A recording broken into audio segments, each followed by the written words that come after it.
Ngayong araw ngang ito ay ang kaarawan ng aking namayapang ina. Kaya naman, pagkahatid namin sa aming mga anak sa school, naisipan naming mag-asawa na sumaglit dito sa Antipolo Cathedral upang magsindi ng kandila at ipagdasal ang kaniyang kaluluwa. Sa pamamagitan man lang nito ay may padama namin sa kanya ang aming regalo. Hindi ko man siya madalaw sa sementeryo dahil nasa Bicol pa siya inilibing. Nag-isip nga ako kung iba-vlog ko to o hindi dahil habang ginagawa ko ito ay para akong nalungkot bigla. Namiss ko bigla ang aking ina. Well, anyway, ganun talaga ang buhay. Halos 17 years na nga mula nang siya'y pumanaw. At nga pala ang araw ding ito ay kaarawan din ni Mama Mary.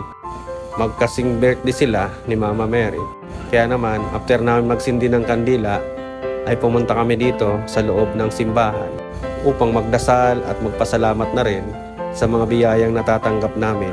May mga problemang dumarating, pero alam ko ang lahat ng problema ay kayang lampasan. Basta lagi tayo magdasal at humingi ng tulong sa ating Panginoon at matuto tayo laging magpasalamat.